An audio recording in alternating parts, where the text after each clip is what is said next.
Bonjour à tous, je me trouve aujourd'hui dans ma forêt de contes de fées, hein, la forêt où je viens chaque année pour photographier les jacinthes. Bon, elles ne sont pas encore sorties, hein, loin de là, on est vraiment en tout début de saison. Par contre, j'avais envie de tester mon nouveau boîtier, donc c'est l'EOS R7.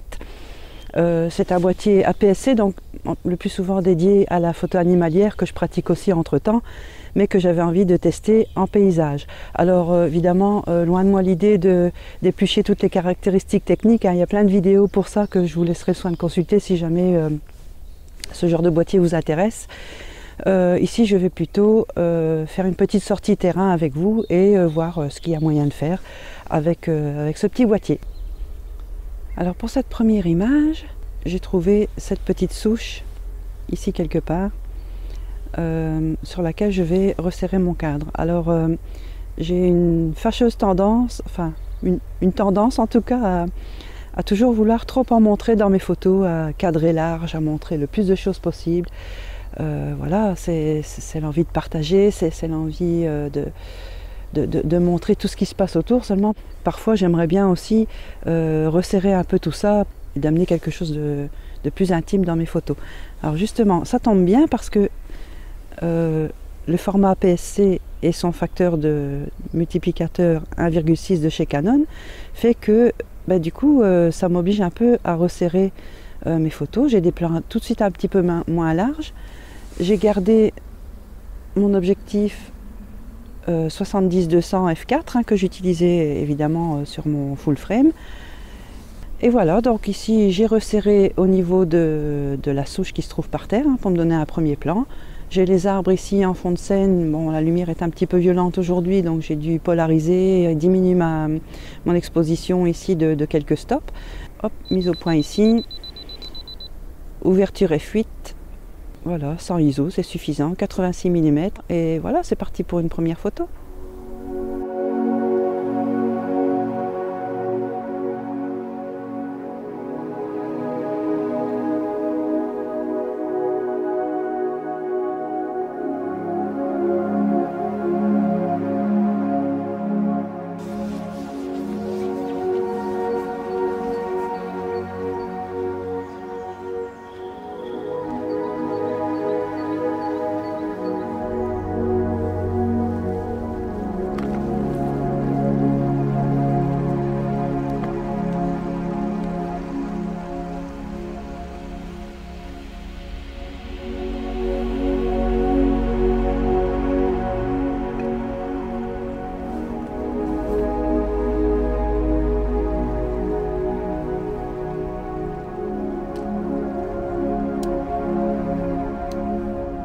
Alors ici, je vais tester quelques photos de proxy, pas macro, parce que macro, il faudrait un autre objectif que celui-ci.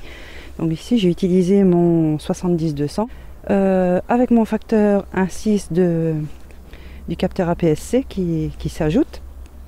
Et donc, qui va me donner une petite profondeur de champ assez réduite et me permettre de zoomer jusqu'au jacinthe, hein, comme on peut le voir, et qui commence tout doucement à sortir par petits groupes comme ça. Voilà, alors... Voilà mon petit groupe de jacinthe. On va dézoomer encore un petit peu, voilà. Pour avoir l'arrière-plan boisé avec. Et voilà, c'est dans la boîte et on va voir ce que ça donne.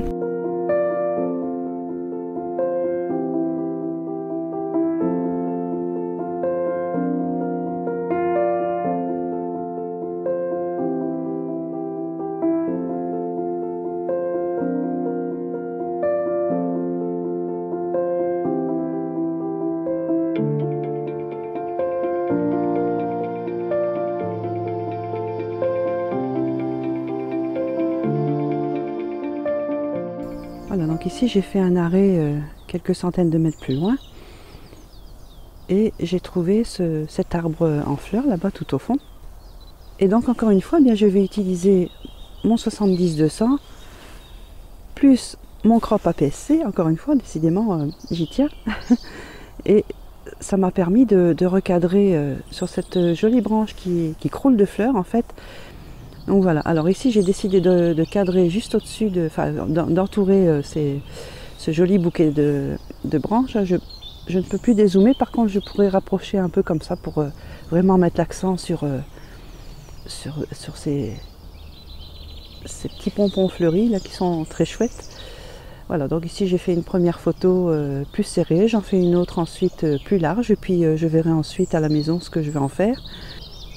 Voilà, c'est super. Allez, je continue ma petite promenade et je vais voir ce que je vais encore trouver pour aujourd'hui.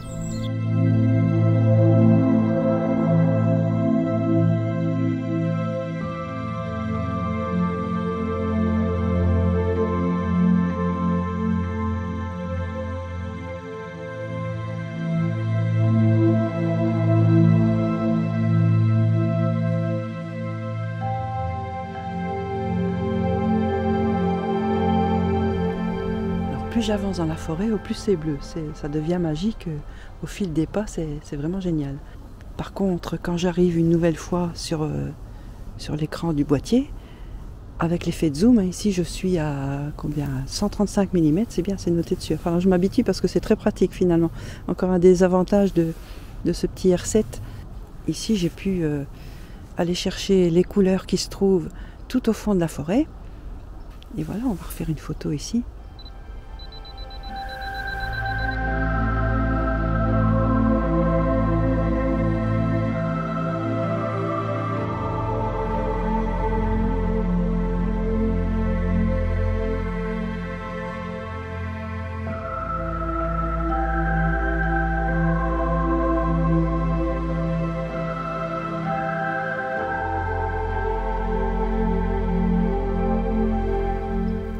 Alors je vous ai laissé un peu en plan ici durant une petite demi-heure parce que j'ai eu la visite des chevreuils et j'en ai profité, donc forcément j'avais besoin de me concentrer.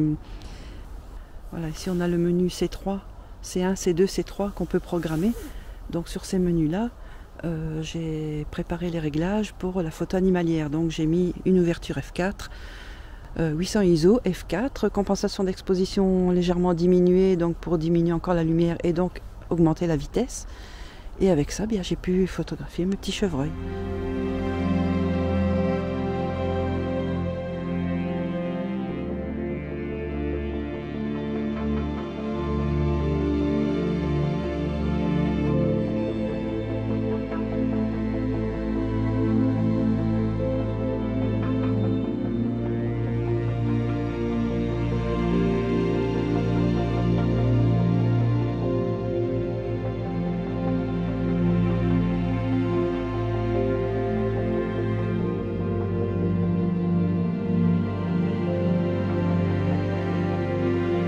Voilà, donc ici, je suis toujours sur mon R7, donc avec le 70-200, à fond de zoom. Ici, je suis à 200 mm.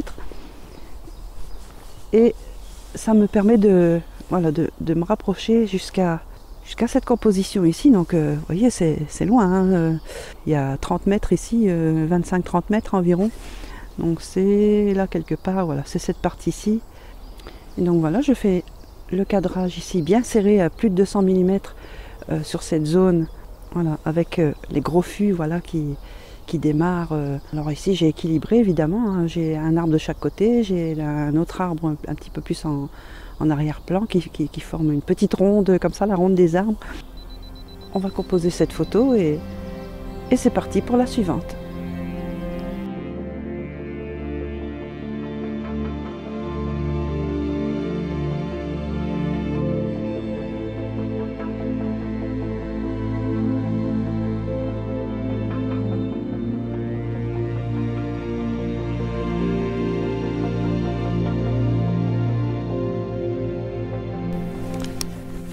Alors je vais maintenant essayer à main levée, puisqu'on a une stabilisation interne au boîtier, plus la stabilisation de l'objectif. Normalement ça devrait le faire. J'ai pas énormément de lumière, donc la vitesse ne sera pas terrible non plus. Et voilà, donc on va essayer. Donc ici j'ai un beau tapis d'anémone sylvie qui reste, un beau petit coussin comme ça bien rond, donc ça fait envie. Très inspirant ici. Et je vais essayer de le photographier avec un arrière-plan de jacinthe évidemment. Voilà, alors la mise au point plus ou moins vers la fin du coussin. On relève l'objectif pour avoir l'arrière-plan avec. J'en fais une deuxième avec la mise au point un peu plus loin. Voilà, j'essaie de cadrer de la même façon pour avoir exactement le même cadrage qui sera ensuite monté au post-traitement.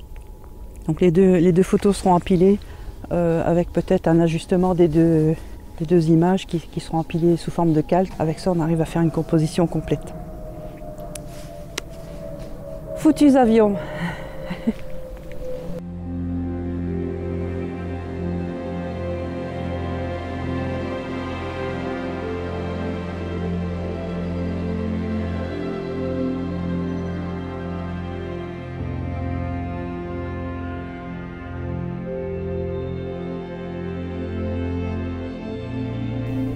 Alors je suis maintenant dans une partie plus ancienne encore de la forêt, avec un couvert végétal différent, en fait beaucoup moins chargé en fleurs, puisque on a beaucoup de jeunes pousses d'arbres ici qui viennent un peu les étouffer. Et, voilà, mais ça donne des couleurs différentes et puis bon, le tapis bleu uni, ça va bien à un moment, mais il faut aussi essayer de faire des choses un peu différentes.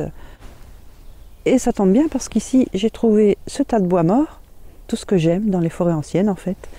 Ça va me permettre de jouer avec les perspectives et de réaliser ce genre de composition, voilà, que je vais peut-être un peu accentuer au post-traitement après, en étirant encore plus les perspectives pour avoir cet effet de profondeur entre le premier plan et le fond de la forêt. Voilà, ici je le prends à 100 mm, on verra bien à l'arrivée, donc toujours sur mon R7. Qui se comporte plutôt bien jusqu'ici. Voilà, je continue mes essais. Alors encore une fois, je ne vous propose pas une revue trop technique du boîtier, mais plus une sortie, voilà, avec des essais, une belle balade.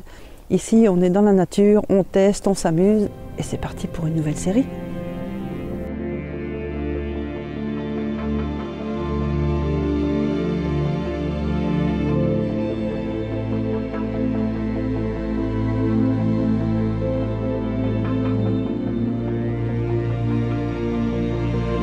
Alors, quelle conclusion suite à ces tests de terrain? Eh bien, je pense qu'il a tout pour plaire, hein. Bon, les boîtiers d'aujourd'hui sont tous très aboutis, même les entrées de gamme sortent des images de qualité, et je n'insisterai jamais assez sur le fait que, bon, le matériel c'est bien, mais à ma connaissance, c'est toujours le photographe qui crée la photo, qui choisit les conditions météo et tout le reste, hein. Donc voilà.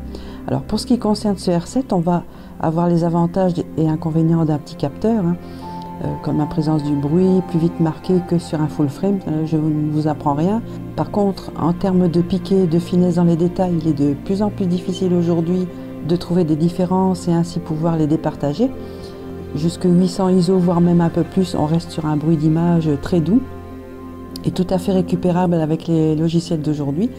Mais par contre, je n'utiliserai pas le R7 en photo astro parce que techniquement, on a besoin de monter en ISO très élevé qui permettent de capturer le plus possible d'étoiles et ne pas se retrouver avec une bouillie de pixels où les étoiles sont complètement noyées dedans. Au final, deux boîtiers très complémentaires avec pour chacun d'eux une résolution de 32 millions de pixels. Alors c'est en partie ce qui m'a guidé dans mon choix, hein. On va pas se mentir non plus, hein. Je trouve simplement que 24 millions de pixels aujourd'hui, c'est un peu léger, pour ne pas dire radin, très honnêtement. Quand on a besoin de recadrer souvent, comme en photo animalière ou même en paysage, hein, bien, je trouve que c'est un peu limite. Voilà, pour info, je ne suis pas du tout sponsorisée par Canon, ni par qui que ce soit d'ailleurs. Donc je vous donne mon avis en toute liberté, en toute sincérité. Et quand bien même si c'était le cas, je ne me priverai pas pour râler, vous pouvez me croire.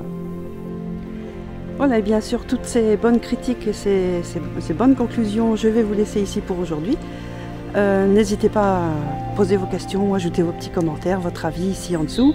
Mon livre est toujours disponible à la vente aussi sur mon site si ça vous intéresse, ou pour offrir ou pour vous-même. Enfin voilà, toute la description est sur le site et le lien ici dans la description. Allez, cette fois je vous laisse et je vous dis à bientôt pour d'autres vidéos, d'autres aventures.